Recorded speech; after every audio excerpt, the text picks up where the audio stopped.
ന്യായാധിപന്മാർ അധ്യായം 19. ഗിബെയക്കാരുടെ മ്ലേച്ഛത. ഇസ്രായേലിൽ രാജവാഴ്ച ഇല്ലാതിരുന്ന അക്കാലത്ത് എഫ്രായിം മലനാട്ടിലെ ഉൾപ്രദേശങ്ങളിൽ വന്നു വസിച്ചിരുന്ന ഒരു ലേവ്യൻ യൂദായിലെ ഒരു ബത്ലഹേംകാരിയെ ഉപനാരിയായി സ്വീകരിച്ചു. അവൾ അവനോട് പിണങ്ങി യൂദായിലെ ബത്ലഹേമിലുള്ള തൻ്റെ പിതാവിൻ്റെ ഭവനത്തിലേക്ക് തിരികെ പോയി. ഏകദേശം 4 മാസം താമസിച്ചു. അപ്പോൾ അനുനയം പറഞ്ഞ് അവളെ തിരികെ കൊണ്ടുവരാൻ ഭർത്താവ് ഇറങ്ങിത്തിരിച്ചു. കൂടെ ഒരു വേലക്കാരനുമുണ്ടായിരുന്നു. 2 കഴുതകളെയും അവൻ കൊണ്ടുപോയി. അവൻ അവളുടെ പിതാവിൻ്റെ ഭവനത്തിലെത്തി. യുവതിയുടെ പിതാവ് അവനെ സന്തോഷത്തോടെ സ്വീകരിച്ചു. അവിടെ താമസിക്കാൻ അമ്മായിയപ്പൻ നിർബന്ധിച്ചു. 3 ദിവസം അവനവിടെ താമസിച്ചു. 4-ാം ദിവസം പ്രഭാതത്തിൽ അവർ എഴുന്നേറ്റു. അവൻ യാത്രയ്ക്കൊരുങ്ങി. എന്നാൽ യുവതിയുടെ പിതാവ് അവനോട് പറഞ്ഞു, അല്പം ആഹാരം കഴിച്ച് ക്ഷീണം തീർത്തു പോകാം. അങ്ങനെ അവർ 2 പേരും ഒരുമിച്ചിരുന്ന് തിന്നുകയും കുടിക്കുകയും ചെയ്തു.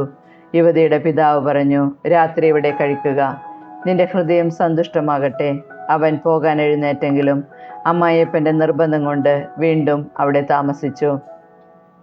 5-ാം ദിവസം അതിരാവിലെ പോകാൻ അവൻ തയ്യാറായി. അപ്പോഴും യുവതിയുടെ പിതാവ് പറഞ്ഞു, ഭക്ഷണം കഴിച്ച് ക്ഷീണം മാറ്റുക, വെയിലാറുന്നത് വരെ താമസിക്കുക. അങ്ങനെ അവർ ഒന്നിച്ചു ഭക്ഷണം കഴിച്ചു. ലേവ്യനും അവൻ്റെ ഉപനാരിയും വേലക്കാരനും പോകാൻ തയ്യാറായി. അപ്പോൾ അവൻ്റെ അമ്മായിയപ്പൻ പറഞ്ഞു, ഇതാ നേരം വൈകി, രാത്രി ഇവിടെ താമസിക്കുക, ഇവിടെ താമസിച്ച് ആഹ്ലാദിക്കുക. നാളെ അതിരാവിലെ എഴുന്നേറ്റ് വീട്ടിലേക്ക് പോകാം. എന്നാൽ ആ രാത്രി അവിടെ പാർക്കാൻ അവൻ തയ്യാറായില്ല. അപ്പോൾ തന്നെ പുറപ്പെട്ട് ജെറുസലേമിന് എതിർഭാഗത്തെത്തി. ഉപനാരിയും ജീനിയിട്ട 2 കഴുതകളും കൂടെ ഉണ്ടായിരുന്നു. അവർ ജബൂസിൻ്റെ അടുത്തെത്തിയപ്പോൾ നേരം വളരെ വൈകിയിരുന്നു. ഭൃത്യൻ യജമാനോട് പറഞ്ഞു, നമുക്ക് ജബൂസ്യരുടെ പട്ടണത്തിൽ രാത്രി ചെലവഴിക്കാം.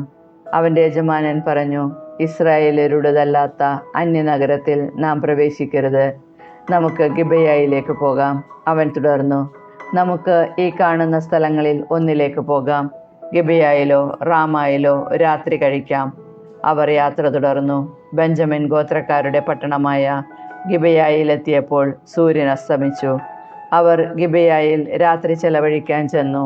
അവൻ നഗരത്തിൽ തുറസായ സ്ഥലത്തിരുന്നു, കാരണം ഒരു മനുഷ്യനും രാത്രി കഴിക്കുന്നതിന് അവരെ സ്വാഗതം ചെയ്തില്ല. അപ്പോൾ അതാ ഒരു വൃദ്ധൻ വയലിലെ വേല കഴിഞ്ഞ് മടങ്ങി വരുന്നു. അവൻ എഫ്രായിം മലനാട്ടുകാരനും ഗിബെയയിൽ വന്ന് താമസിക്കുന്നവനുമായിരുന്നു. സ്ഥലവാസികൾ ബെഞ്ചമിൻ ഗോത്രക്കാരായിരുന്നു. അവൻ കണ്ണുയർത്തി നോക്കിയപ്പോൾ പൊതുസ്ഥലത്തിരുന്ന വഴിയാത്രക്കാരനെ കണ്ടു. അവൻ ചോദിച്ചു, നീ എവിടെ പോകുന്നു? എവിടെ നിന്ന് വരുന്നു? അവൻ പറഞ്ഞു, യൂദയായിൽ ബത്ലഹേമിൽ നിന്ന് എഫ്രായിം മലനാട്ടിലെ ഉൾപ്രദേശത്തേക്ക് പോവുകയാണ് ഞങ്ങൾ. ഞാൻ ആ ദേശക്കാരനാണ്. ഞാൻ യൂദായിലെ ബത്ലഹേമിൽ പോയതാണ്. ഇപ്പോൾ എൻ്റെ വീട്ടിലേക്ക് മടങ്ങുന്നു. ആരും എനിക്ക് അഭയം തരുന്നില്ല. കഴുതകൾക്ക് വേണ്ട പുല്ലും വൈക്കോലും ഈ ദാസനും ദാസിക്കും ഈ ചെറുപ്പക്കാരനും വേണ്ട അപ്പവും വീഞ്ഞും ഞങ്ങളുടെ കൈവശമുണ്ട്, ഒന്നിനും കുറവില്ല. വൃദ്ധൻ പറഞ്ഞു, സമാധാനമായിരിക്കുക, വേണ്ടതൊക്കെ ഞാൻ ചെയ്തു തരാം. ഈ പൊതുസ്ഥലത്ത് രാത്രി കഴിക്കരുത്. വൃദ്ധൻ അവരെ വീട്ടിൽ കൊണ്ടുപോയി കഴുതകൾക്ക് തീറ്റി കൊടുത്തു. അവർ കാല് കഴുകി ഭക്ഷണപാനീയങ്ങൾ കഴിച്ചു. അങ്ങനെ അവർ സന്തുഷ്ടചിത്തരായിരിക്കുമ്പോൾ നഗരത്തിലെ ചില ആഭാസന്മാർ വീട് വളഞ്ഞ് വാതിലിൽ ഇടിച്ചു. വീട്ടുടമസ്ഥനായ വൃദ്ധനോട് അവൻ പറഞ്ഞു, നിന്റെ വീട്ടിൽ താമസിക്കുന്ന ആ മനുഷ്യനെ പുറത്തു കൊണ്ടുവരിക, ഞങ്ങൾ അവനുമായി രമിക്കട്ടെ. വീട്ടുടമസ്ഥൻ പുറത്തേക്ക് വന്ന് അവരോട് പറഞ്ഞു, സഹോദരന്മാരെ, നിങ്ങളെ തിന്മ ചെയ്യരുത്. ഈ മനുഷ്യൻ എൻ്റെ അതിഥിയാണല്ലോ. ഈ മ്ലേച്ഛ പ്രവൃത്തി നിങ്ങൾ ചെയ്യരുത്. എനിക്ക് കന്യകയായ ഒരു പുത്രിയും ഈ മനുഷ്യന് ഒരു ഉപനാരിയുമുണ്ട്. ഞാൻ അവരെ നിങ്ങൾക്ക് വിട്ടുതരാം. ഇഷ്ടം പോലെ അവരോട് പ്രവർത്തിച്ചു കൊള്ളുക. എന്നാൽ ഈ മനുഷ്യനോട് നികൃഷ്ടത കാണിക്കരുത്. എന്നാൽ അവർ വൃദ്ധൻ്റെ വാക്ക് കേട്ടില്ല. ലേവ്യൻ തൻ്റെ ഉപനാരിയെ അവർക്ക് വിട്ടുകൊടുത്തു. അവർ അവളെ മാനഭംഗപ്പെടുത്തി. പ്രഭാതം വരെ അവളുമായി രമിച്ചു. പ്രഭാതമായപ്പോഴേക്കും അവർ അവളെ വിട്ടയച്ചു. ആ സ്ത്രീ വന്ന് തൻ്റെ നാഥൻ കിടന്നിരുന്ന വീടിൻ്റെ വാതിൽക്കൽ തളർന്നു വീണു. വെളിച്ചം പരക്കുന്നത് വരെ അവൾ അവിടെ കിടന്നു. അവൻ രാവിലെ എഴുന്നേറ്റ് വാതിൽ തുറന്ന് യാത്ര തുടരാൻ പുറത്തേക്കിറങ്ങി. അപ്പോൾ ഉപനാരി കൈകൾ കട്ടിളപ്പടിമേൽ വെച്ച് വാതിൽക്കൽ കിടക്കുന്നത് കണ്ടു.